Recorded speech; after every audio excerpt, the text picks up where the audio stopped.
2 years ago, in February 2005, Bill Gates said that we need to change our schools, that high schools are now obsolete, that we need rigor, relevance, and relationships.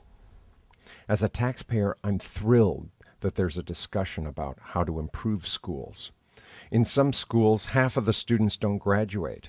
In many areas, celebrities go on TV saying, "Stay in school," because I guess school's so boring. On NPR in April 2005, I heard about a school in Rhode Island where students don't take tests, not the written kind. That's not how they pass. They have to give exhibitions. They have to go out and find a mentor, learn from the mentor, and then bring back an exhibition or a discussion of what they learned. That is how they get tested. This turns out to be the place where Gates got the new 3 R's formula. Gates believes in small schools, so does Dennis Littke, the founder of the 3R principle. The idea is that the principal knows every student.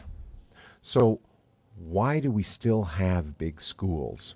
Is it because they decided that there was a certain size of cafeteria and how many seatings can you get and how many, you don't want to have lots of little cafeterias and lots of little schools, so let's make one big cafeteria. The other objection to small schools that I've heard is that, oh my, now we're going to get more administration. Instead of one principal for 2,000 students, we now have to have 8 principals for 250 students each. In other words, one principal for 250 students means 7 extra principals. Now, this is a budget buster, isn't it? However, there are no security officers at my middle school because we have fewer than 200 students. As a taxpayer, I'm addressing this message to parents. Find a small school. You have the power, more than I, more than the governor, more than members of the school board, on how public monies will be spent in the coming year. If your child is currently in a public school, you can move your child into a charter school. Public money follows the student. It's magic. You put your child in a small school where Gates says, the 3 R's are almost always easier to promote in smaller high schools. The smaller size gives teachers and staff the opportunity to create an environment where students achieve at a higher level and rarely fall through the cracks. Students in smaller schools are more motivated. They have higher attendance rates, they feel safer, and they graduate in 10 and attend college in higher numbers. Students agree.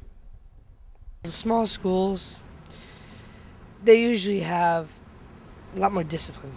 Oh, more discipline. Yeah, because usually when you have fights breaking out at the big schools, usually you'd have to have big security guards coming in. And you don't really want that. I thought there was going to be like more peer pressure, like, I don't know, I thought I was going to be stressed out more. But as I got to the school, it changed. It was like a different environment. It's not like regular schools. And the 3rd R is relationships, making sure kids have a number of adults who know them, look out for them, and push them to achieve. Findasmallschool.com. You get something better for your child, and you help shape how U.S. schools will look in the future. You'll pull schools out of the 20th century and pull them into the new millennium. Find a small school. Thank you. And if you'd like to get your school on the Find a Small Schools network, we have something called Superior Small Schools. We can put your school on that list. Send your email or email me at steveenglishteacher@yahoo.com. Thank you for your interest.